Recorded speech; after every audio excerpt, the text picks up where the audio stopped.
guys, I'm Dee. And I'm Norman, and this is Talking Out with the Greens. Today we're going to be talking about something that's really personal to me, something that gives me and my family and my wife everything that we have today is because of this, and this is pretty much the military edition to Talking Out with the Greens. I am a current member of the Delaware Army National Guard. I've been in for 19 years now, so I'm towards the end, but we're going to talk about today how the military affects your marriages, helps your marriages, how it affects your relationship, how it hurts your relationship, how it helps. And it's tough. So the normal percent of divorce rates are about 40%. In the military, it's 3.5% higher. So it's one of those things where it's tough. It's tough to manage when you decide to put on this uniform. Shout out to all my service members out there that's listening. Definitely shout out to them. Thank you for your service as well. So it's tough. And also, more importantly, spouses, military spouses, thank you for y'all services as well, because y'all are just as important. Me and Denise, our marriage started off, we got married April 16th, 2011.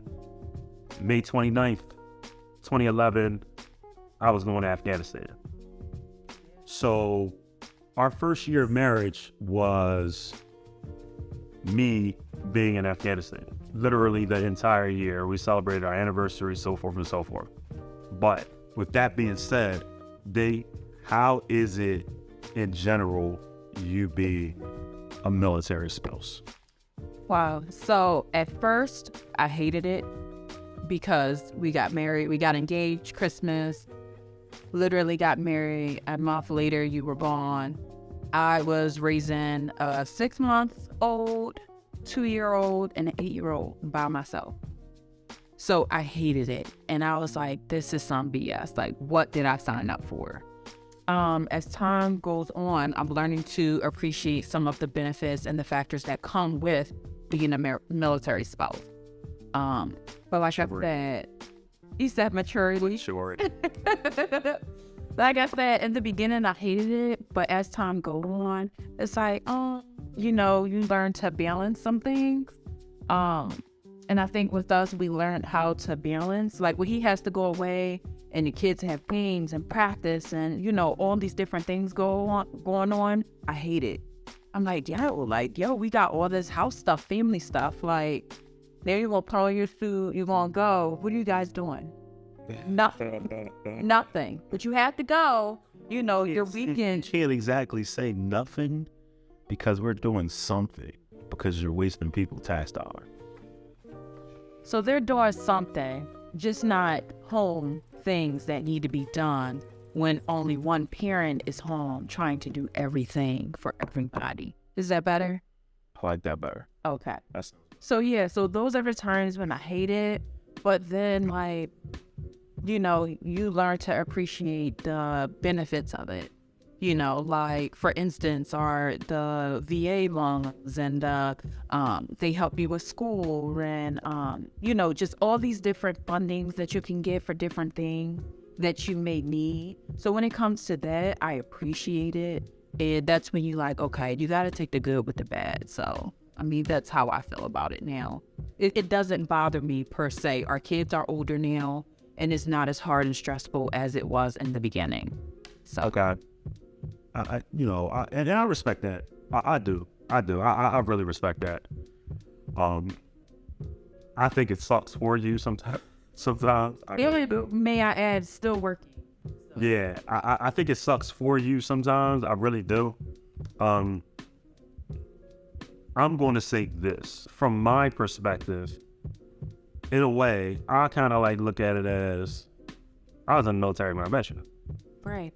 And this is most marriages out there, they were in the military when y'all was boyfriend and girlfriend, more than likely.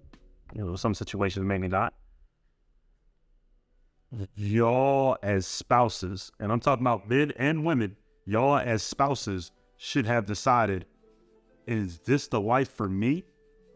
And obviously I'm not talking about you. I'm talking about just the military stuff. Is this the life for me. Like, can I deal with this? Can I deal with my spouse at the drop of a dime having to go wherever?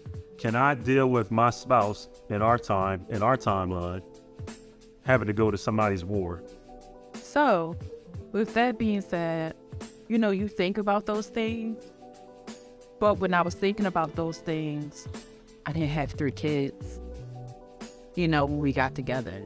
And it was like, oh, we got to pick up and go. Let's pick up and go. Right. But 3 kids, I have my career, I have my things going on. You know, it's kind of like, wait a minute now.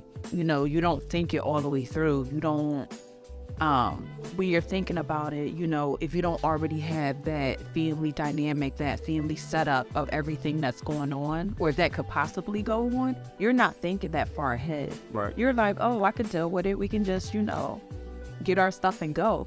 But when you have 6 months, 2-year-old, 8-year-old, you're still working, you know, you're like, what the hell? Now I gotta pack all this stuff. I gotta do all this stuff. And, you know, and it was also hard because when you came home, our kid didn't even know you. So you came home, he was 18 months. So it was really, really hard, you know? I mean, we got past it, thank God. And, you know, even now when you got to go away for the military, you'll make sure the grass is cut, you know, everything is in order around the house. You start doing extra stuff, which you love, by the way. You know, you make sure everything is in order. You know, you make sure the kids, you make sure the kids is good. You make sure I'm good. So, you know, I think that's the key factor here, you know, just making sure your family is strong before you have to do those things. So that's true, but I'm just going to say this. No, but I want to say this. I think that for me, when I met you, I wanted someone that could handle this. And what I want to say to the single people that might be watching this, you need to make sure that whoever you're picking to be your spouse, whether it's man or, you know, whichever side it is, that they're mentally tough enough to be able to even handle this with the kids and with everything else. It was very important to me, you know, and granted, that's one of those things that I never really shared with you. And I'm not saying that it was like a secret motive, but it was like one of those things where I need someone mentally tough enough, mentally resilient enough to be able to handle my life as far as being in the military. Because technically at that time when I met you, it wasn't going anywhere.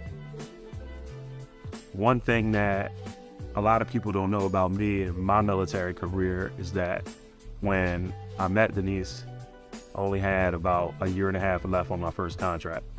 And with that year and a half left, she got pregnant with our first son.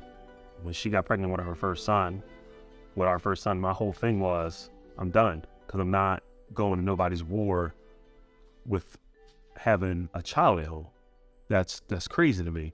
So I got out completely. A lot of people don't know that. It's one of those things. As far as my military career, it was probably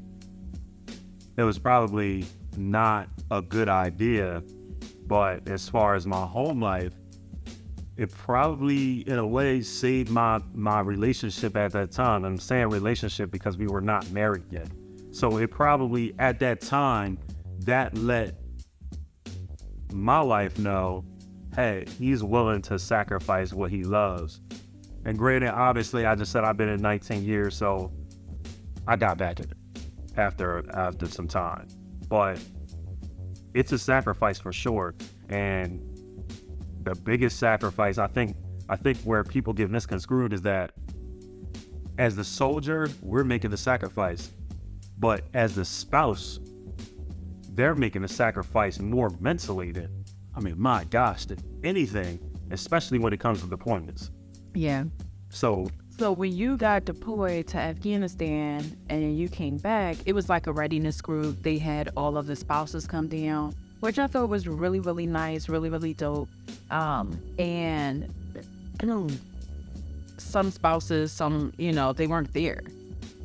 And I was calling like, hey, where's everybody? You're coming down. They said the guys, they have a video from the guys. this, that, and the third or whatever. And they're like, no, I'm not coming. We had an argument. I'm not, So I seen that firsthand, how the military, not in its entity, but how it can break up families. And, some people just can't handle it. So if it's not for you, you need to speak up and say something. You can't just go on and live that life and still be trying to do you, or, it doesn't work like that. So let me ask you this. I felt bad. Okay. So let me just ask you this real quick. As you being the spouse and me being the soldier, how do you feel? What advice would you give someone if how to handle it? Like, apparently you're handling it. Like, I've been in 19 years, Well, with the you're handling side or just military period? Just period. What advice would you give to a spouse? Now, I'm not necessarily saying another woman. I'm saying a spouse. It could be man, woman, whatever, right? Yeah, it could be man, woman, whatever. And then when you give your opinion on that, I'm going to give my advice and my opinion or what I would say to a soldier. So I feel like for a spouse, you need to definitely keep those lines of communication open. You need to let your spouse know, one, what you can handle, what you can't handle. Like, when I'm stressed out, I tell you I'm stressed out. Mm-hmm. I'm like, yo, like, you got to go this weekend. Like, yo, I need this done, and you make it happen. Mm-hmm. So I feel like communication for me, I know I may sound like a broken record, but communication for me is everything. I let Norm know when I'm happy, sad, glad, mad, and he be looking at me like, okay, like, I'm no way irritated, so. I'm sorry. So I let him know, just so we're on the same page at all times, because I never want something to happen. You're like, well, why is this happening? So I feel like communication is key. If you don't like it, or if you just feel like mentally you cannot handle it, I feel like that's a conversation that you need to have with that soldier. That way you guys can figure out something, because maybe he only got a year or so left on his contract, whereas though you guys can take some time off, he can take a break once his contract is up. And then, like how Norman took some time off when our son was born, and then I noticed that he was missing something. He was missing it. We had that conversation. He was like, D, I really miss it. What do you think about it? And we had a conversation, and he went and signed back up after that. But after we had a conversation, it's not like he did it behind my back or anything. So when I say have a conversation, I really mean communication is key, and you need to have that conversation. So that's what I would say to them, communication. And if you don't like it, you need to say it. If you're okay with it, you need to say it. Is, you want them to alter some things, you need to say it. But if you don't have that, then you're going to be miserable, which is going to lead to you to maybe mentally having a breakdown. Things not going to be right. Y'all not talking, which is going to lead to divorce or infidelity. So you need to say something. That will be my advice. So, that was a lot. Hope I can follow that up.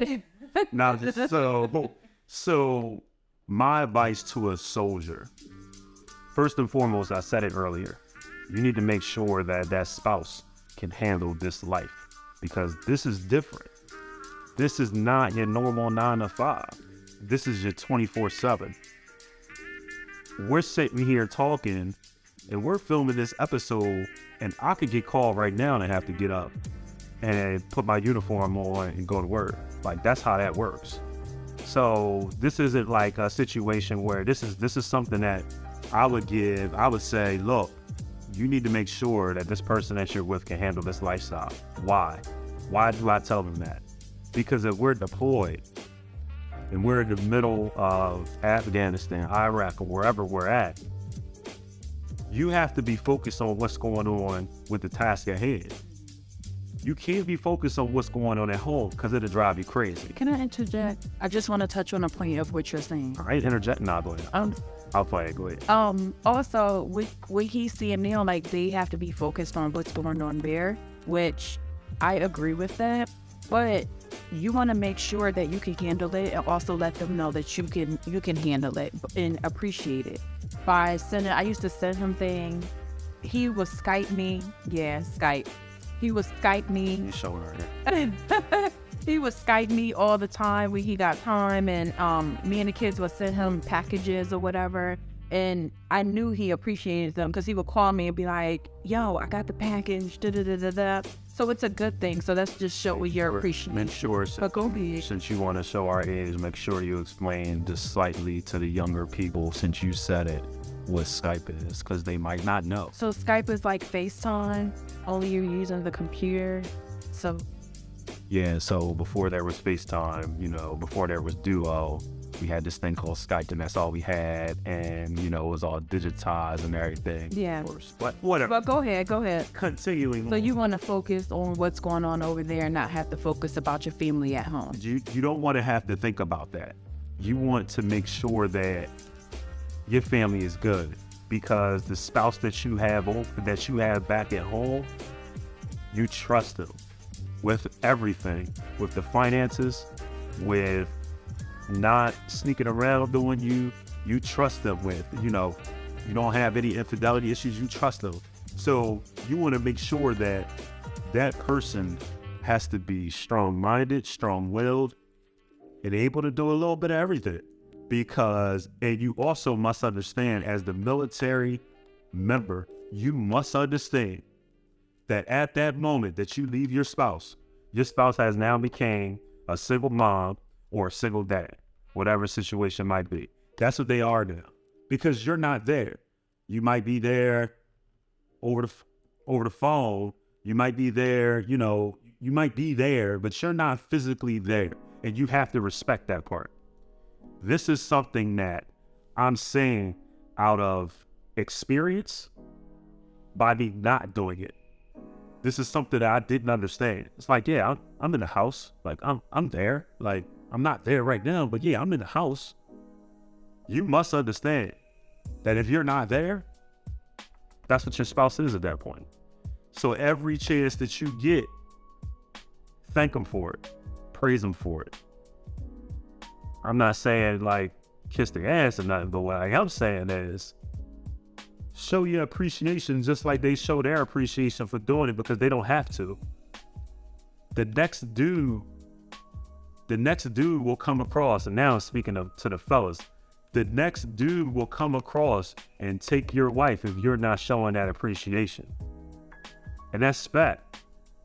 And I'm not even going to get into the women, because dudes, as single dudes, we don't care. Like, we like, oh, wait a minute. Husband in Afghanistan? It's been about 3 months. You might have an itch that I need to scratch for it. So that's what ends up happening. Like, this is not, and that's why we're talking about this today, because like, this is serious. And that's why the divorce rates are higher. So I'll be the one to say it. Like, yes, if your wife or your spouse, I should say, is not strong enough, they will get scooped up. If you're not supporting them while you're away, they will get scooped up. You will lose your spouse. Like, it's fact. Like, and I'm not saying that because that's what I think. That's what I know. I've seen this happen. I know people that came back home and their house was emptied out and the padlock was on the door and the spouse was out. And that's fact. I'm not saying that just because I want to say it. I'm saying that because this is what happens. Like, you pop up home and don't tell them that you coming, and you thinking you surprising them, and somebody else is in your house in your bed.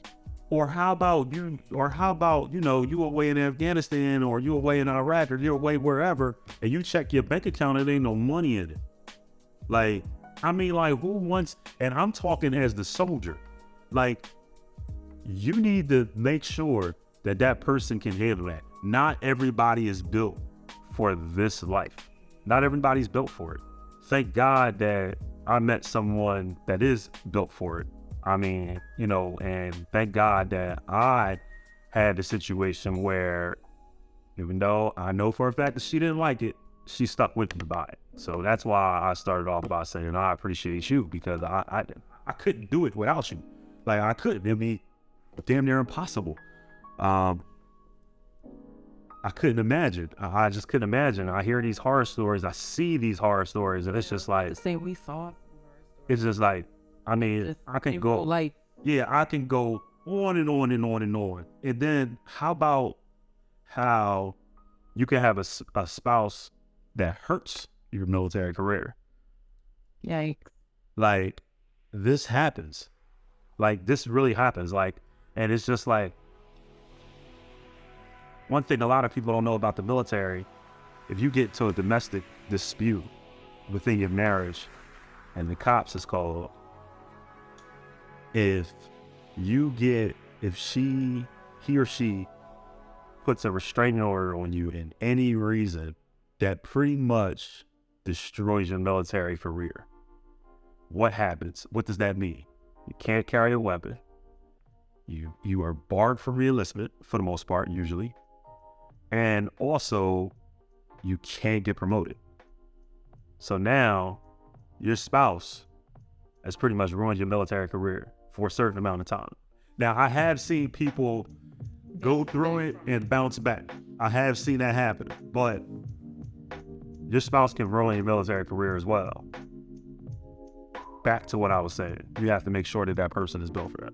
So I just need to interject just for a minute, because while the spouse needs to be mentally stable and can handle everything, I feel like the soldier needs to be able to handle everything too, because you got to think they're going to all these different places. They need to know how to control themselves, how to have a strong mindset, put their marriage first, put God first. I feel like a lot of these guys aren't ready for marriage, but they jump into these marriages because that's who they're with. So they try to get married before they get sent off. This is the mother of my kid. I want her to be taken care of. But that doesn't necessarily mean when they're going to these different places and these females are all on them because they're in these uniforms. And, you see a military media, you're thinking money. Make sure you address why they get married sometimes for the wrong reasons. You can address that. So I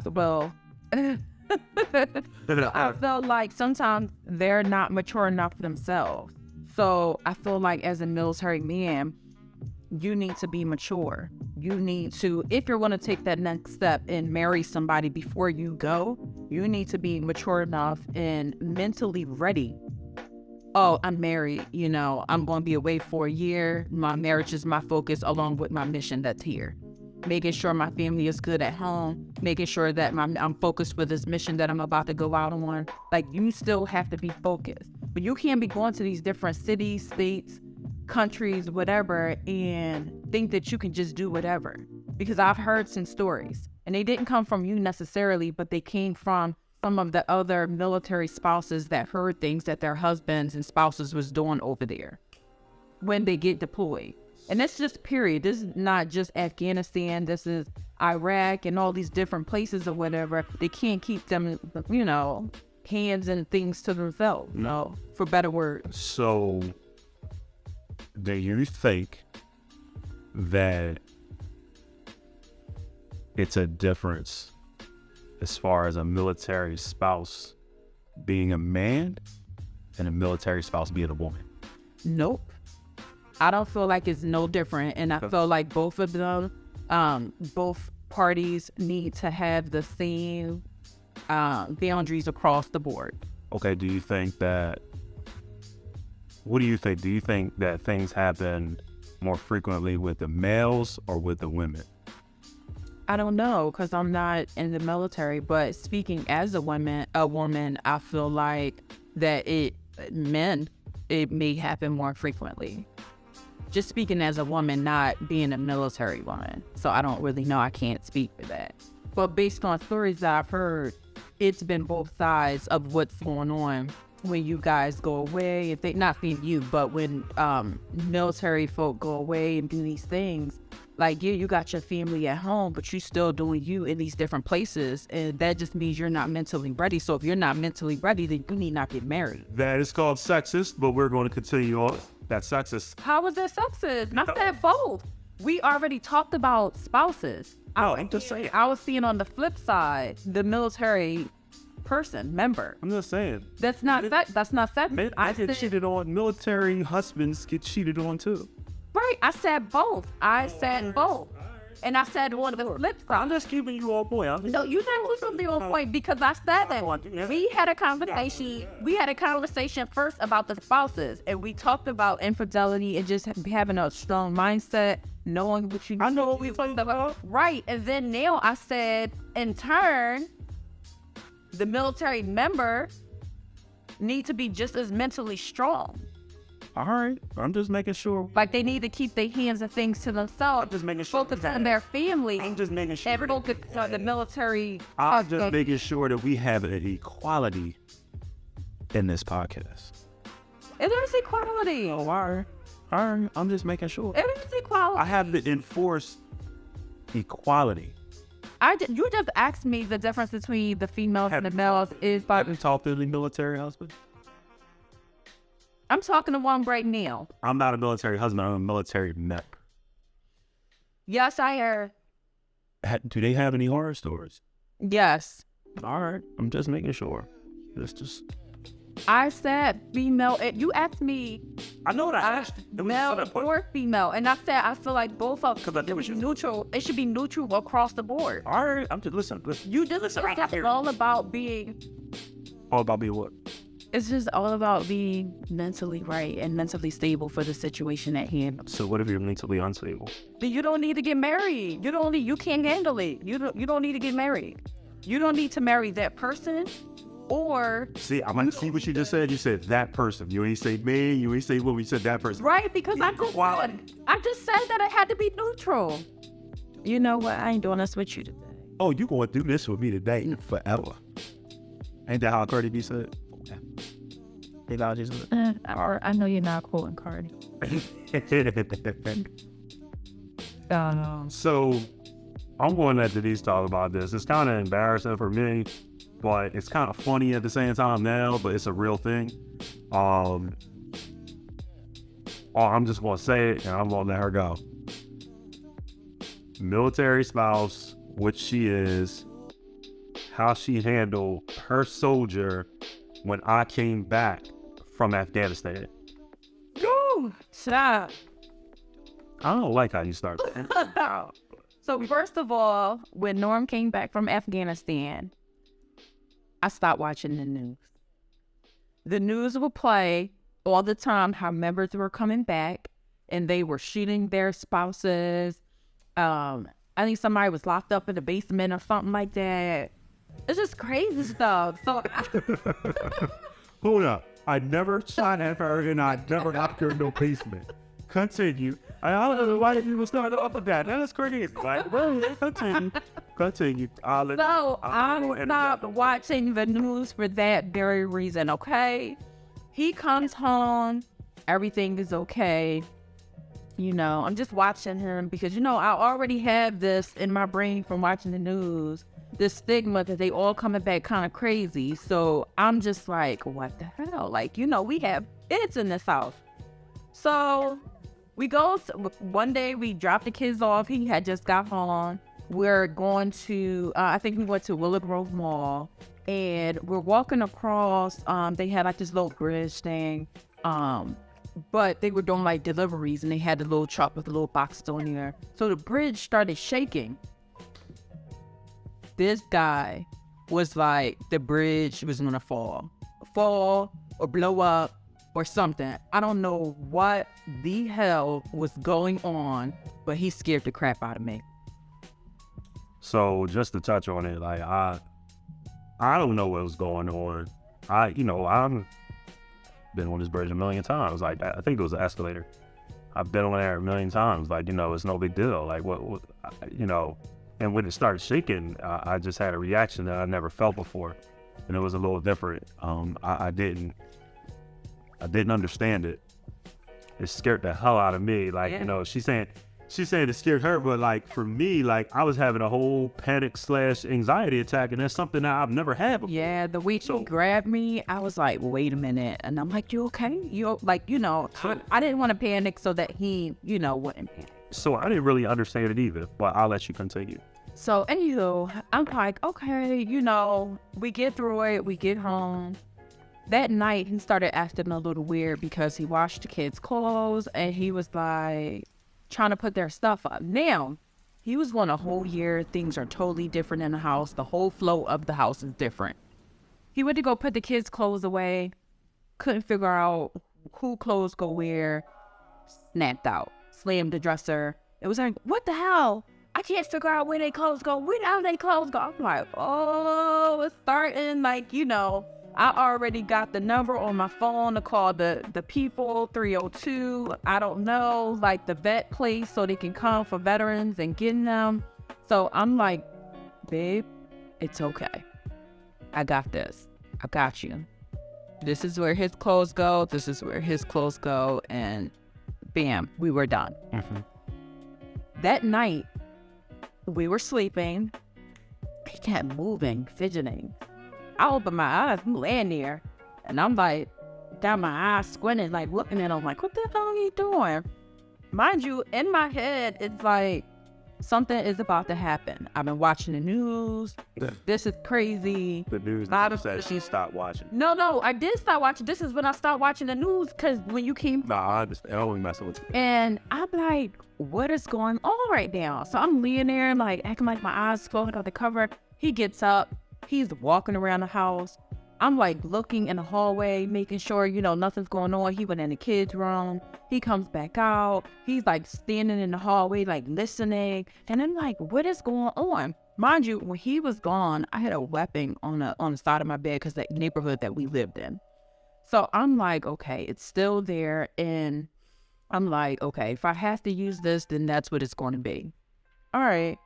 I jump up. I'm like, Nor. He's like, yes. I'm like, what is going on? He's like, oh, I'm just looking around like I can't sleep. I'm like, okay, come back to bed. Long story short, every night for about a month, he was getting up. Scared me to death. Gladly, we got over it. And, you know, we're here today, but that was the worst experience ever. I was scared for me, was scared for my kids. His attitude was up and down. So you really need to make sure that you're able to handle it. Because if I couldn't, I'd have 302'd you right from the jump. When he slammed the drawer, I would have been like, look, that's it. Because you're scaring me, you're scaring the kids. But we got through it, so, you know. Just to really comment on everything that she's saying, PTSD is a real thing. Yeah. It's not something that people think like soldiers just say they got it. And sometimes you don't even realize as a soldier that you have it. So once again, it goes back to me saying that your wife has to be strong enough. Your spouse, I'm sorry, in my situation, wife, but your spouse has to be strong enough. And from my perspective, I'm not going to catch you because this is a real situation, but you did say wife. No, I said wife first, but I'm, talking to the people. Talk to the people because we got to wrap this up. Maybe I don't want to, but anyway. Anyway, so PTSD is a real thing, like I said. And the thing about it is that sometimes you don't even realize that you're going through that as a soldier. And from my perspective, everything was perfectly normal, but it wasn't. On the outside looking in, it was one of those things that, I was scaring my wife, I was scaring my kids, but at the same time, from my perspective, I had a child that didn't know me, didn't even know who I was unless they seen my picture on Skype. That was hurtful. I had a family that literally I could stand in the middle of the hallway in the morning and they're doing their own thing as if I'm not even there, as if I'm a ghost. So that made me feel like, and granted, they're not wrong for that. It's just one of those things that they learned to do it without me. So You didn't feel... I didn't feel needed at all. And another stat, every day, 22 veterans kill themselves. Yeah. Commit suicide every single day. Some of them are married, some of them aren't. Every day, 22. And that means something to me because I know veterans that committed suicide and it's a real thing. And what happened with that not small situation, but what happened with us, it sent us to counseling. Yeah. we had to really work some things out because it was our first year of marriage. And guess what? We didn't even really know how to live with each other as husband and wife. We knew how to live with each other as boyfriend and girlfriend, but not really husband and wife. So it was a lot of layers of a lot of different things of what we had to figure out because I'm a military member and she's a military spouse. So I feel like our next episode, we are definitely going to talk about mental health. So we will see you guys next time. All right. Until next time, I guess we'll be talking about mental health and I might shed a tear or something. All right. See you guys.